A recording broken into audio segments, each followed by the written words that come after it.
SDPI और PFI दोनों संगठन देशद्रोही संगठन है, वो इमीडिएटली बैन करना चाहिए। जो हत्या हो रहे हिंदू लोगों का कहाँ हत्या हो रहे सभी में एसडीपीआई और पीएफआई का पात्र है। इसलिए हम अति जल्दी इमीडिएटली पीएफआई और एसडीपीआई बैन करना, नहीं तो हम स्टेट बंद करके फॉरवर्ड करने वाले हैं बोल को ये मीडिया से सीएम को मनवी कर रहे हैं। जय श्री राम। पहले तो इनको ये नहीं मालूम, एसडीपीआई का फुल फॉर्म इनको नहीं मालूम।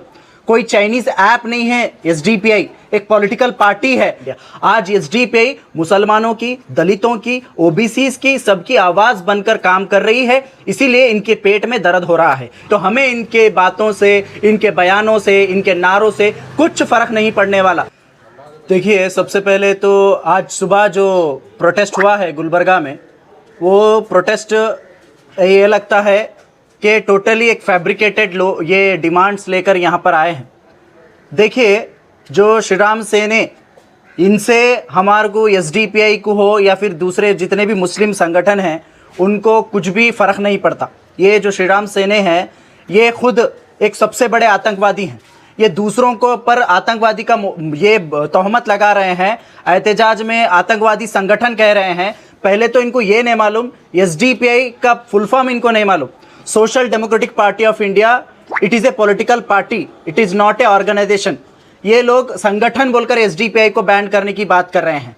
कोई चाइनीज ऐप नहीं है, एसडीपीआई एक पॉलिटिकल पार्टी है। इसके इलेक्टेड रिप्रेजेंटेटिव्स हैं, ग्राम पंचायत से लेकर कॉरपोरेशन से लेकर तमाम जगहों पर असेंबली और पार्लियामेंट इलेक्शन लड़ती है एसडीपीआई, और इलेक्शन कमीशन ऑफ इंडिया में रजिस्टर्ड है एसडीपीआई। लेकिन ये लोग एसडीपीआई को ऐसा समझ रहे हैं कि कोई चाइनीज ऐप बैन करने की बात करते हैं ना, उस तरीके से ये लोग बात कर रहे हैं। तो सबसे पहले ये श्री राम सेने अपने आप को खुद के अंदर झांक कर देखे, इनके कारनामे क्या हैं। इन्होंने सिंदगी में, जहां पर सिंदगी के तहसील ऑफिस में पाकिस्तान का झंडा लहराने वाले यही श्री राम सेने वाले हैं, जो जेल भी जाकर आए हैं और केस भी इनके ऊपर हुआ है। और ऐसे कई क्राइम्स, ऐसे कई आतंकवादी चीज़ों में ये लोग इन्वॉल्व हैं, श्री राम सेने के लोग। तो ये लोग हमारे को बोलने की ज़रूरत नहीं है। और दूसरी चीज़, ये खुद गोवा में और महाराष्ट्र में और कई जगहों पर बैन है श्री राम सेने। प्रमोद मुतल्लिक बैंड है और सिद्धलिंगैया स्वामी कई जगहों पर बैंड लगा चुके हैं इन लोगों के ऊपर, और कई क्रिमिनल केसेस इन लोगों के ऊपर बुक हैं। तो ये लोग आकर हमारे को लेक्चर दे रहे हैं, हमें इनके लेक्चर की ज़रूरत नहीं है। और दूसरी चीज़, जो बीजेपी सरकार है, ये जो बीजेपी गवर्नमेंट है, ये अपने जो भी, जब कभी इनको जब लगता है कि अवाम इनसे भरोसा छोड़ रही है, जब कभी लगता है अवाम इनका साथ छोड़ रही है, तो तब ये लाशों पर सियासत करते हैं। इनकी सियासत हमेशा लाशों पर होती है।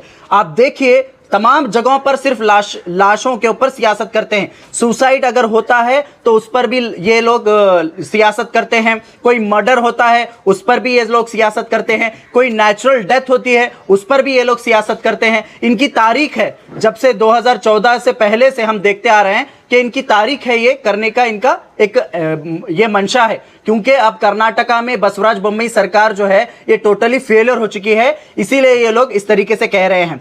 ये लोगों का ये भी, यहाँ तक भी ये इस हद तक ये गिर चुके हैं, अगर ये लोग करप्शन करके जो नोट जमा करके अपने बंगलों में रखे हैं, अगर उसको चूहा काटा या फिर वो चूहा मर गया, तो वो चूहे मरने की जिम्मेदारी भी एसडीपीआई के ऊपर डालेंगे या फिर किसी मुस्लिम संगठन के ऊपर डालेंगे। ये एक शर्मनाक बात है, इन लोगों को शर्म भी नहीं आती है इस चीज़ों में।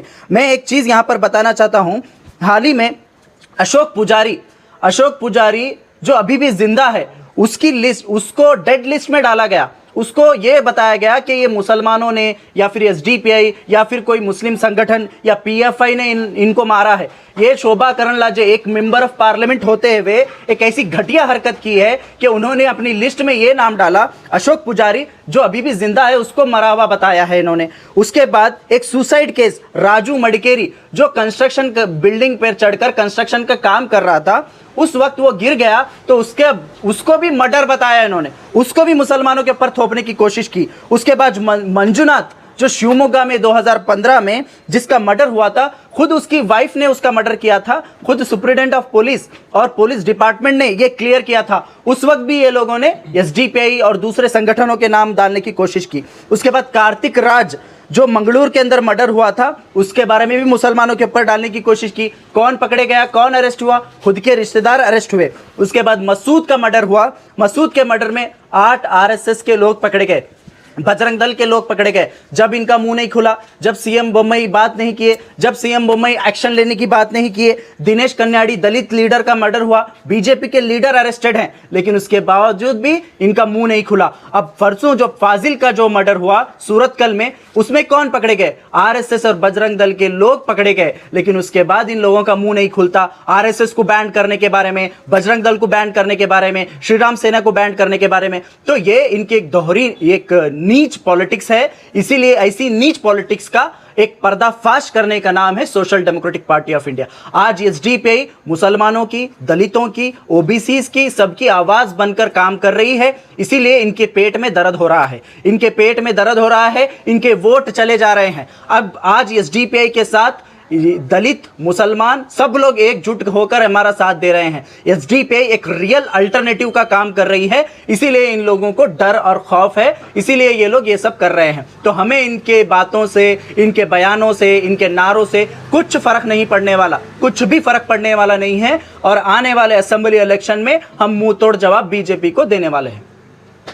वो लोग साफ साफ करें कि जो भी हिंदू के साथ हो रहा है, जो कोई हिंदू को मार रहे हैं या फिर कोई हिंदू मर रहा है, ऐसा सुनने में आ रही है न्यूज़, तो उसके पीछे पीएफआई और एसडीपीआई का हाथ है। नहीं, उनका काम ही वो है। देखिए, जब भी पुलिस, अभी एक इन्वेस्टिगेशन चल रहा है, अभी एक इन्वेस्टिगेशन को आप डाइवर्ट करने की कोशिश कर रहे हैं, तो ये एक चाल है बीजेपी की। ये हमेशा यही काम करते हैं। आखिर में ओपन होता है कि ये बीजेपी के लोग या फिर दूसरे कोई रेवलरी से या फिर कुछ भी ऐसा कुछ हुआ बोलकर नजर आता है। तो ये इनका काम है। वजह क्या सर आप पे इस लगाने की? मैं बोला ना, वजह एक ही है, एसडीपीआई एक रियल अल्टरनेटिव है।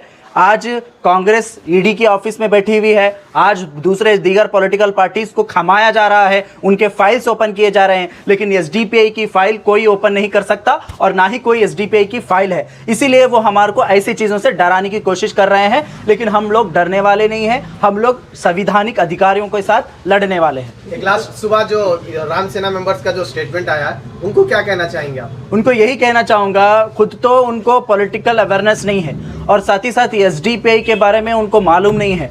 और वो ऐसे अल्फाज है, मैं देखा वीडियो कोई भेजे थे मुझे, मैं देखा उसके अंदर उन लोगों को बोलने तक नहीं आ रहा। अगर उनको हिंदी बोलने नहीं आता तो कन्नड़ा में तो बोलें, कन्नड़ा की मातृभाषा में बारे में बार बार बड़े बड़ी बातें करते हैं तो कन्नड़ा में बात करें। अगर वाकई में बात करना हो तो हम भी कन्नड़ा में जवाब देंगे। तो ये एक दोगलापन है उन लोगों का। उनको एक वो कहाँ से लेकर आए थे उनको हम पहचानते भी नहीं। वो कौन से तो गांव से उठाकर किराए के टट्टुओं को लेकर वो लोग प्रोटेस्ट किए हैं। उनके पास कोई आने वाला नहीं है। गुलबर्गा हो या कर्नाटका स्टेट हो, एक यहाँ पर एक जिम्मेदार जनता रहने वाली लोग हैं और ये पूरे देश को ये बताने वाले लोग हैं कि हम आने वाले असेंबली इलेक्शन में एक रियल अल्टरनेटिव आज चुन चुके हैं, जिसका नाम है social democratic party of India. Thank you for watching Gulbarga Times. For daily updates, subscribe our channel.